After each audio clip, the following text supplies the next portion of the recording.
سے نکل کر یہ 5 آیات سن کر غار حرا سے نکل کر گھر تشریف لے جاتے ہیں. میرے آقا پسینے سے سراب ہو رہے ہیں, میرے آقا کی زلفوں سے پسینہ ٹپک رہا ہے. میرے آقا سردی کا زمانہ ہے, ٹھنڈ کا زمانہ ہے, سردی کا موسم ہے, لیکن میرے آقا پسینے سے سراب ہو رہے ہیں. میرے آقا کے چہرے سے پسینہ ٹپک رہا ہے, میرے آقا کے بدن سے پسینہ ٹپک رہا ہے. گھر میں تشریف لے جاتے ہیں اور حضرت خدیجۃ الکبریٰ سے ارشاد فرماتے ہیں, یا خدیجۃ الکبریٰ زملونی, اے خدیجہ مجھے چادر اڑا دو, اور چادر اوڑھ کر کے سو جاتے. جب یہ 5 آیات اتری, یہ پہلی وحی کا واقعہ ہے, لیکن جب ضرورت پڑتی گئی, جب زمانہ آتا گیا, جب موقع آتا گیا, اللہ رب العزت طور بطریق قرآن کریم کی چند آیات میرے اور آپ کے آقا پر اتارتا گیا. جیسی ضرورتیں پڑتی گئیں ویسے قرآن کریم اترتا گیا, جیسے ضرورتیں پڑتی گئیں ویسا اترتا گیا. لیکن قرآن کریم جب مکمل ہو گیا تو قرآن کریم نے کیا انقلاب برپا کیا, وہ میرے اور آپ کے سامنے ہے, وہ تاریخ کے اندر موجود ہے, وہ تاریخ کے اندر سرے ورق لکھا ہوا ہے, وہ تاریخ کے اندر مکتوب ہے. قرآن کریم نے کیا انقلاب برپا کیے ہیں. کیا تم تاریخ نہیں جانتے, کیا تم تاریخ نہیں سنتے؟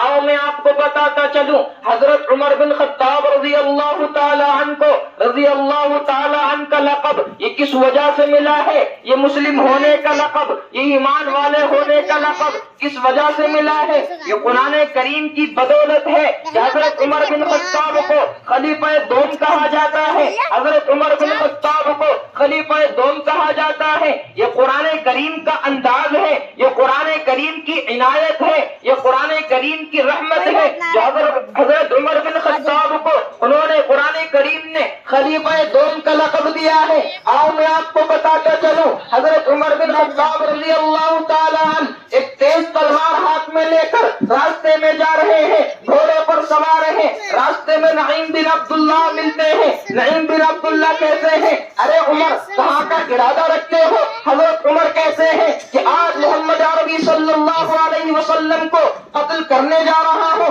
نعوذ باللہ. نعیم بن عبداللہ کہتے ہیں, ارے عمر پہلے اپنے بہن کی خبر لے لو, پہلے اپنے بہنوئی کی خبر لے لو, وہ خفیہ طور پر مسلمان ہو چکے ہیں. حضرت عمر کا چہرہ سرخ ہو جاتا ہے, حضرت عمر کا چہرہ متغیر ہو جاتا ہے, حضرت عمر کا ارادہ بدل جاتا ہے. میرے آقا کے راستے کو چھوڑ کر وہ اپنے بہن کے گھر کی طرف تشریف لے جاتے ہیں. دیکھتے کیا ہے, بہن قرآن پڑھ رہی ہے, حضرت خباب ان کو پڑھا رہے ہیں, بہن قرآن کریم پڑھ رہی ہے. لیکن جب وہ عمر کو آتا ہوا دیکھتی ہے کہ عمر کے ہاتھ میں ننگی تلوار ہے, غصے کی حالت میں ہے. عمر کو دیکھتی ہے, گھر کا دروازہ بند کر دیتی ہے. گھر کا دروازہ بند کرنے کے بعد اس صحیفے کو, اس قرآن کریم کو چھپا دیتی ہے. چھپانے کے بعد جب عمر گھر تشریف لے جاتے ہیں اور بہن سے پوچھتے ہیں کہ مجھے معلوم ہے تم خفیہ طور پر مسلمان ہو چکی ہو, میں جانتا ہوں تم خفیہ طور پر اسلام لا چکی ہو,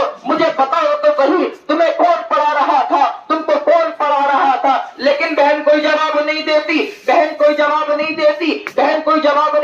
ہے. پھر اس کے بعد حضرت عمر بن خطاب اپنی بہن کو مارتے ہیں, اپنے بہنوئی کو مارتے ہیں. تاریخ کے اوراق شاہد ہیں کہ بہن کو اتنا مارتے ہیں کہ سر مبارک سے لہو جاری ہو جاتا ہے, پورے بدن سے لہو جاری ہو جاتا ہے. اور کہتے ہیں یا تو اسی حالت میں انتقال کر جا یا اسی حالت میں اسلام سے پھر جا. بہن جواب دیتی ہے, عورتیں بھی سنیں, مائیں بھی سنیں. بہن جواب دیتی ہے, ارے عمر میں اسی حالت میں مر تو سکتی ہوں, اسلام پر جان دے تو سکتی ہوں, لیکن محمد عربی کے دین سے نہیں پھر سکتی. جب عمر مار کر تھک جاتے ہیں تو جب غصہ ٹھنڈا ہوتا ہے بہن سے کہتے ہیں, ارے میری پیاری بہن مجھے وہ صحیفہ تو دکھا, مجھے وہ قرآن تو دکھا جس کی تو تلاوت کر رہی تھی, جس کو تو پڑھ رہی تھی. بہن کہتی ہے, ارے عمر تم ابھی ناپاک ہو, پہلے غسل غسل کرنے کے بعد میں تم کو قرآن کریم دکھاؤں گی، قرآن کریم غسل کرنے کے بعد دکھاؤں گی۔ حضرت عمر غسل فرماتے ہیں، غسل فرمانے کے بعد قرآن کریم کو ہاتھ میں لیتے ہیں، پڑھنا شروع کرتے ہیں، طٰہٰ ما انزلنا علیک القرآن لتشقیٰ الا تذکرۃ لمن یخشیٰ تذکرۃ لمن یخشیٰ تنزیلا ممن خلق الارض والسماوات العلی۔ سورہ طٰہٰ کی چند آیات پڑھتے ہیں، چہرہ بدل جاتا ہے، حالات بدل جاتے ہیں، جذبات بدل جاتے ہیں، خیالات بدل جاتے ہیں، دل منور ہو جاتا ہے اور پکار اٹھتے ہیں، خدا کی قسم یہ انسان کا کلام نہیں ہو سکتا، خدا کی قسم یہ بشر کا کلام نہیں ہو سکتا، خدا کی قسم یہ کسی انسان کی لکھی ہوئی کتاب نہیں ہو سکتی، یہ محمد عربی صلی اللہ علیہ وسلم کے پروردگار کی لکھی ہوئی کتاب ہے۔ اور پھر بہنوئی سے پکار اٹھتے ہیں، فکر خباب سے پکار اٹھتے ہیں، ارے چلو مجھے محمد عربی صلی اللہ علیہ وسلم کی بارگاہ میں لے چلو، چلو مجھے محمد عربی صلی اللہ علیہ وسلم کی شفاعت میں لے چلو۔ میرے اور آپ کے آقا کے دربار میں آتے ہیں، تمام صحابہ حیرت زدہ ہو گئے، ارے آج نبی اکرم صلی اللہ علیہ وسلم کو خطرہ ہے کہ آج عمر کے ہاتھوں میں تلوار لٹکی ہوئی ہے، آج عمر محمد عربی صلی اللہ علیہ وسلم کو قتل کرنے آ رہا ہے، لیکن میرے اور آپ کے آقا جواب دیتے ہیں، ارے گھبرانے کی بات نہیں ہے، آج گھبرانے کی بات نہیں ہے، گھبرانے کی کوئی بات نہیں ہے۔ حضرت عمر سر جھکائے ہوئے، آنکھیں جھکائے ہوئے میرے اور آپ کے آقا کے قدموں میں پڑ جاتے ہیں اور پکار اٹھتے ہیں، اشہد ان لا الہ الا اللہ واشہد ان محمدا عبدہ ورسولہ۔ قرآن کریم کا معجزہ، قرآن کریم کی کتاب کی عظمت، اسی کو اللہ تعالیٰ نے دوسری جگہ میں بیان فرمایا ہے، انا نحن نزلنا الذکر وانا لہ لحافظون، کہ ہم نے قرآن کریم نازل کیا ہے اور ہم ہی اس کی حفاظت کرنے والے۔ بڑی تاریخ آپ پڑھ کر کے دیکھیں، تاریخ کے اندر غور کر کے دیکھیں کہ بہت سے مواقع آئے، صحابہ کرام کے بعد، اولیاء اللہ کے بعد، تابعین تبع تابعین کے بعد بہت سے ایسے مواقع آئے، یورپ میں مواقع آئے، امریکہ میں مواقع آئے، اور بھی بہت سارے ملکوں میں، بہت ساری کنٹری میں یہ مواقع آئے کہ قرآن کریم کے نسخوں کو جمع کیا گیا اور ان کو ختم کر دیا گیا، ان کو جلا دیا گیا۔ کہاں تک جلاؤ گے، کہاں تک ان کو ختم کرو گے؟ کیونکہ میرا اور آپ کا اللہ قرآن کریم بھی بڑی صراحت کے ساتھ کہتا ہے کہ انا نحن نزلنا الذکر وانا لہ لحافظون، کہ یقیناً ہم نے قرآن کریم اتارا ہے اور ہم ہی اس کی حفاظت کرنے والے ہیں۔ آج اللہ رب العزت حفاظت کر رہے ہیں ان حافظ قرآن کے ذریعے۔ آپ دیکھتے نہیں ہیں 6 سال کا بچہ حافظ، 7 سال کا بچہ حافظ، 8 سال کا بچہ حافظ، 60 سال کا بوڑھا حافظ، 70 سال کا بوڑھا حافظ، 80 سال کا بوڑھا حافظ۔ یہ قرآن کریم کا معجزہ ہے، یہ قرآن کریم کی عنایت ہے، اس پر اللہ رب العزت کی انا نحن نزلنا الذکر وانا لہ لحافظون پوری کی پوری صادق آتی۔ اسی کو اللہ رب العزت نے ایک آیت ارشاد فرمائی، یا ایھا الناس انا خلقناکم من ذکر وانثی وجعلناکم شعوبا وقبائل لتعارفوا۔ ارے اے لوگو، قرآن کریم طاق میں رکھنے کی کتاب نہیں ہے، قرآن کریم کو تہے طاق رکھنے کی کتاب نہیں ہے، قرآن کریم اعراض کرنے کی کتاب نہیں ہے، قرآن کریم سے منہ پھیرنے کی کتاب نہیں ہے، قرآن کریم الگ رکھنے کی کتاب نہیں ہے۔ ارے قرآن کریم پڑھنے کی کتاب ہے، قرآن کریم میں غور کرنے کی کتاب ہے، ارے قرآن کریم کو سینے سے لگانے کی کتاب ہے، ارے قرآن کریم میں غور و فکر کرنے کی کتاب ہے، ارے قرآن کریم کو تفسیر پڑھنے کی کتاب ہے۔ میرا اور آپ کا اللہ قرآن کریم کے اندر ارشاد فرماتا ہے، یا ایھا الناس انا خلقناکم من ذکر وانثی وجعلناکم شعوبا وقبائل لتعارفوا، کہ اے لوگو، ہم نے تم کو ایک مرد اور ایک عورت سے پیدا کیا ہے، یہ جو تمہارے قبیلے ہیں، یہ جو تمہاری ذاتیں ہیں، یہ جو تمہاری برادریاں ہیں، بڑائی کے لیے نہیں ہے، تکبر کے لیے نہیں ہے، ایک دوسرے کو اونچا اور نیچا دکھانے کے لیے نہیں ہے، ارے یہ صرف اور صرف پہچان کے لیے ہے۔ ہاں، اگر تم بڑا بننا چاہتے ہو، اگر تم عزت دار بننا چاہتے ہو، اگر تم مکرم بننا چاہتے ہو، اگر تم یہ چاہتے ہو اس دنیا سے چلے جانے کے بعد لوگ ہماری تعریفیں کریں، اس دنیا سے چلے جانے کے بعد لوگ ہمیں ذکر خیر کے ساتھ یاد کریں، اس دنیا سے چلے جانے کے بعد نیک لوگوں میں ہمارا شمار ہو، اس دنیا سے چلے جانے کے بعد جنتوں کے راستے آسان ہو جائیں، تو میرا اور آپ کا اللہ ارشاد فرماتا ہے ان اکرمکم عند اللہ اتقاکم،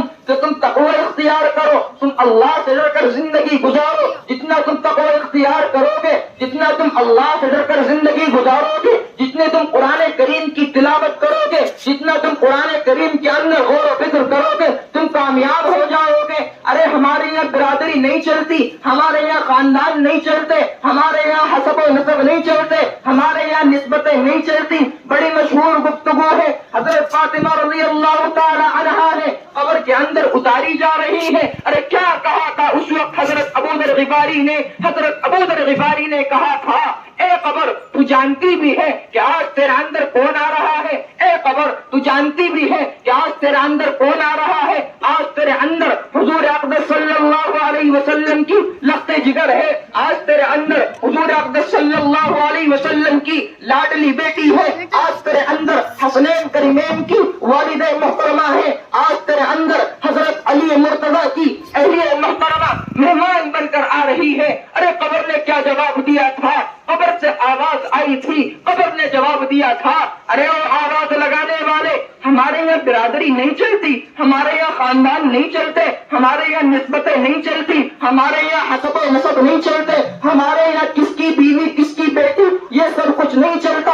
ارے ہمارے یہاں تو صرف اور صرف اعمال کا سکہ چلتا ہے، اگر اعمال لائے ہو تو استقبال ہے، اگر گناہوں میں ڈوب کر آئے ہو تو میں بڑی پریشانی اور تنہائی کا کہ قرآن کریم نے یہ حضرت فاطمہ رضی اللہ تعالی عنہا کو قبر نے جواب دیا تھا۔ لیکن میں آپ سے پوچھنا چاہتا ہوں کہ یہ جواب حضرت فاطمہ کے لیے تھا؟